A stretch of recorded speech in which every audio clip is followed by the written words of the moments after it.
5 tips paano makakapag-ipon ang isang OFW. Hi everyone, this is DJ Chinito at ngayon, pag-uusapan natin yan. Kung OFW ka, para sa'yo to. Number 1 tip, matutong mag-compute. Karamihan sa ating mga Pilipino, hindi tayo na program na laging nag-compute ng ating income. So this time, since nagtatrabaho ka na sa OFW, kailangan ma-master mo yan. Anong pag-compute ang kailangan mong matutunan? Matuto kang mag-divide. Since na sumasahod ka ng 20 minimum up kung magkano man yung kinikita mo right now, matuto kang i-divide yung income mo para sa bahay, para sa pamilya mo, sa anak mo, sa personal things mo, and at the same time, matuto kang magtabi para sa savings mo. Para nang sa ganon, kahit na maliliit yan, kahit 20 real yan, 50 reals, the moment na nakakapag-ipon ka, every time na sumasahod ka, darating yung time, yung maliliit na yan na itatabi mo, yan yung magsiserve as your savings para makauwi ka sa Pilipinas for good. Yes, I agree to this na sinabi ni DJ Chinito na kailangan talaga matuto kang mag-compute kasi normal as OFW, kasi ako once naging OFW din, normal na ang nagiging priority natin is ang nasa Pilipinas, and then sa atin iniisip na lang natin basta sila masaya kahit wala na tayo. Well, kung gusto mo talagang makaipon, tama yung sabi niya, dapat marunong kang mag-compute, and hindi dapat nawawalan lagi para sa sarili mo. Kasi ikaw mismo yung nahihirapan dyan, dapat ikaw yung meron. Number 2, huwag magpapautang. Karamihan sa ating Pilipino kaya tumataas yung stress level natin dahil sa paniningil. Okay lang magpautang kung okay lang sa'yo na yung inuutang sa'yo kaya mong mawala. Kaya niya, okay lang na kahit hindi ka bayaran. Pero kung yung pinapautang mo, isa sa mga kailangan mo din para sa expenses ng family mo, wag mo nang ipapautang. Kasi darating yung time na kapag yung pinautang mo hindi nagbayad sa'yo, masasacrifice yung expenses o yung pangangailangan ng family mo.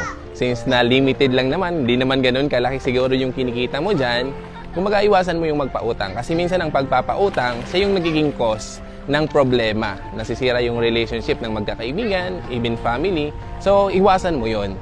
And darating ka sa point na kahit na gusto mong magpautang, pag nadala ka na sa mga nakikita mo, sa mga pinapautang mo, darating yung time na ikaw na yung magsasabi na kahit na minsan meron ka, di ba? Sinasabi na, wala ako ngayon. Kumbaga, ang pagpapautang kasi, depende yung sa tao na papautangin mo. Pag ang tao marunong magbayad, magkusang magbayad, okay lang na pautangin. Pero pag nai-stress ka, namumroblema ka, ikaw na yung nagpautang, pero ikaw pa yung kailangang makiusap, kailangang paulit-ulit na maningil, tigilan mo na yon. Kasi instead of makapag-ipon ka, nawawala tuloy. And always remember na yung pera na ipinapautang mo, pinaghihirapan mo yan dyan sa abroad.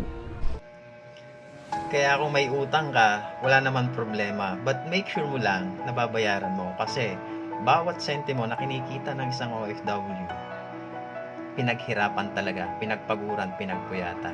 Kaya kung may utang ka at hindi ka man agad makabayad, make sure nakausapin mo sila. Kasi pinaghirapan nila yan. Number 3 tips, bigyan ng limitasyon ang pagtulong. So bakit ko ito nang sinabi? Normal sa ating Pilipino, kaya ka nag-abroad is to provide the needs of your family para magkaroon ng magandang buhay ang pamilya mo. There's nothing wrong sa pagtulong, kapatid. Kaya lang, bakit ko sinabi na bigyan natin ng limitasyon? Kasi hindi lahat ng pagtulong ay tulong. Sometimes, yung pagtulong natin ay tinotolerate natin yung family natin na maging tamad. Paano ko nasabi? Kasi minsan, kunting kibot lang, kunting problema lang ng pamilya mo, di ba? Kailangan na ikaw lagi ang nagsosolusyon. Laging ikaw yung inaasahan ng pamilya mo. So, better yet, kumbaga, lagi mo lang ilagay sa utak mo na what if wala ka dito sa mundo? What if hindi ka nag-exist? Pag nagkaroon ba sila ng problema, hindi nila masosolusyonan kasi wala ka? I doubt. Di ba? Kaya nilang solusyonan kahit wala ka.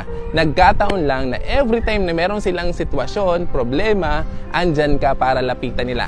Kaya ang tawag sa'yo, sagip ka pamilya. Di ba? Ikaw laging sumasagip sa pamilya mo pag mayroong problema. Kaya naman ikaw, nag-a-act ka as superhero sa family mo. But always remember, na hindi habang buhay andyan ka, hindi habang buhay malakas ka para magtrabaho. So, bigyan mo ng limitasyon. Kung kaya naman nilang solusyonan yung mga maliliit na problema na dumadaan sa kanila, ibigay mo yun sa kanila para matuto sila at matutong tumayo sa sarili nilang paa.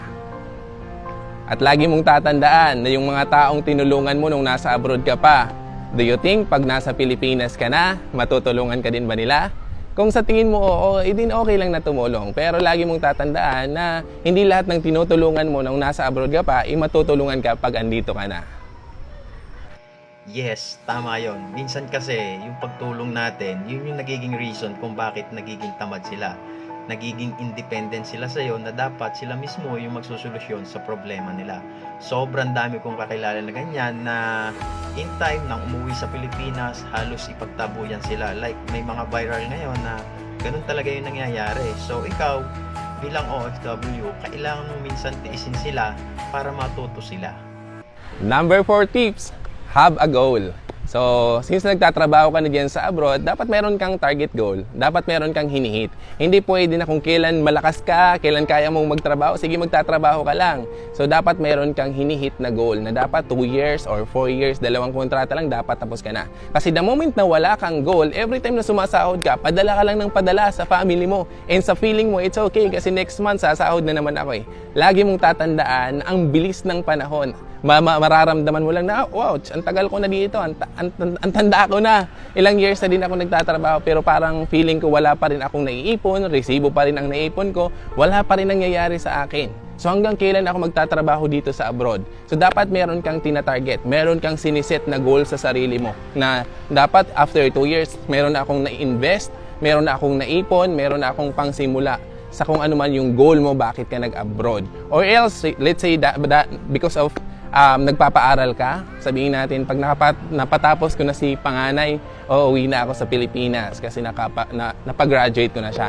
Kaya lang, pagka-graduate ni panganay, andyan naman si pangalawa, pangatlo, hanggang sa hindi mo na malayan, ang tagal-tagal mo na sa pagiging OFW. So, dapat mag-set ka pa rin ng goal kung hanggang kailan ka lang talaga dyan. Para nang sa ganun, mayroon kang hinahabol, mayroon kang tina-target. Okay? I've been talking for a lot of OFW almost every day na alam mo yung tipong 5 years, 10 years, 15 years, 20 years and yung pinakamatagal is umaabot ng mahigit 30 years. Just imagine because yung goal nila is matulungan yung mga mahal nila sa buhay sa Pilipinas.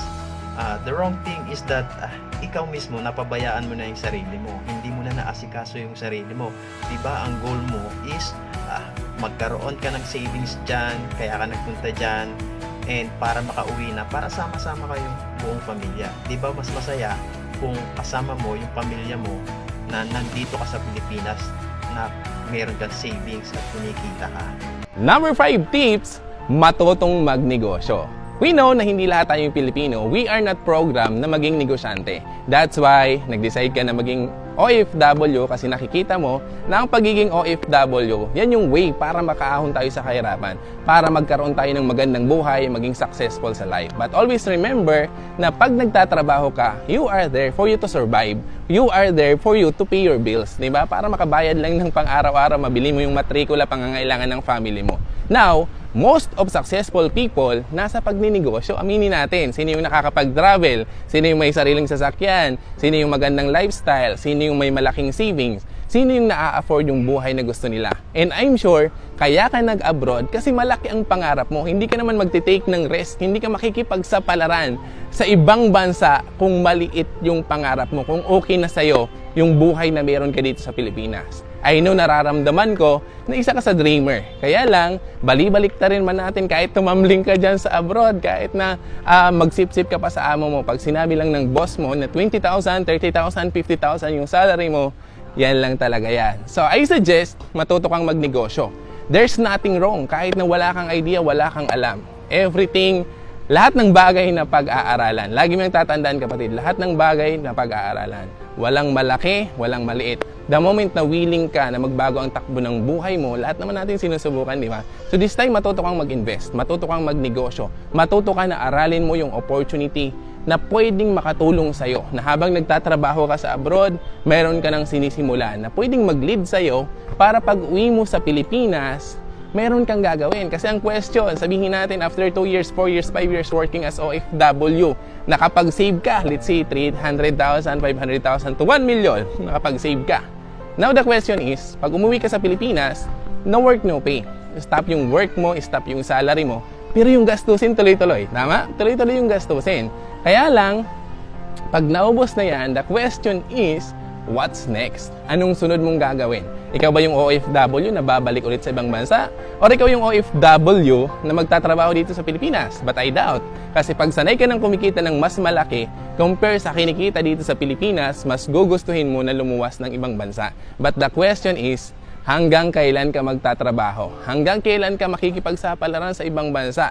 Hanggang kailan mo gugustuhin na malayo ka sa family mo? Now, since nandyan ka sa abroad, pwede kang magnegosyo. Marami ng opportunity na pwede mong gawin. Maging wise ka lang, maging mapanuri ka lang. Kasi marami din mga naglilipanan na scam. Marami din mga tinitik advantage yung beauty ng online. So, maging ano po kayo, maging mapanuri po kayo. Huwag po kayo basta-basta magtitiwala doon sa kikita ka lang, mag-join ka lang, kikita ka na. Of course, pag nagnegosyo ka, there's a lot of things na kailangan natin i-consider, lalo na hindi naman tayo na program, hindi naman tayo business-minded, hindi tayo business-oriented. So I suggest na aralin po nating magnegosyo. Kumbaga, kailangan natin maitawid yung sarili natin from employment into business.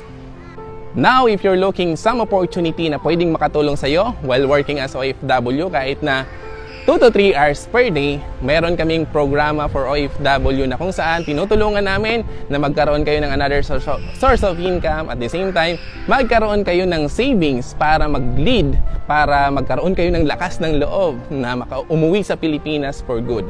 So ito po yung replacement, work from home, na kahit nasa bahay po kayo, meron kayong opportunity na mag-generate ng income, pwedeng pumasok ng income at ma-provide yung pangangailangan ng family mo. And of course, ang wino-workout natin dito, yung pangarap mo. And this time, ang pag-uusapan natin, of course, negosyo. So kung willing ka, interested ka na maging part ng community namin, just comment how. Kailangan po talaga natin ng another source of income.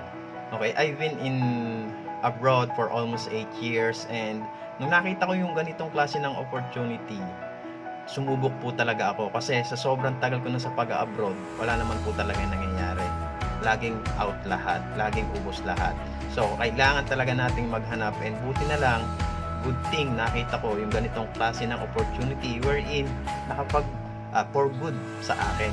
So, kung ikaw OFW ka, better try this kind of opportunity kasi alam ko makakatulong ng malaki ito sa'yo. Okay lang na natatakot ka sa una, okay lang na wala kang alam sa una, kasi kapag inaral mo naman ito at naturuan ka ng community, sigurado ako matututunan mo dito. And sabi nga nila, wala naman talagang mahirap or wala naman talagang madali sa una.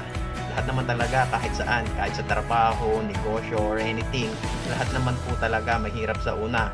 Until such time na araw-araw mo na siyang ginagawa, lahat ng bagay po dumadali. So yun, kung gusto nyo rin pong mag-start sa ganitong klase ng opportunity, you can message us and pwede namin po kayo tulungan. So yun lang. See you in top. God bless.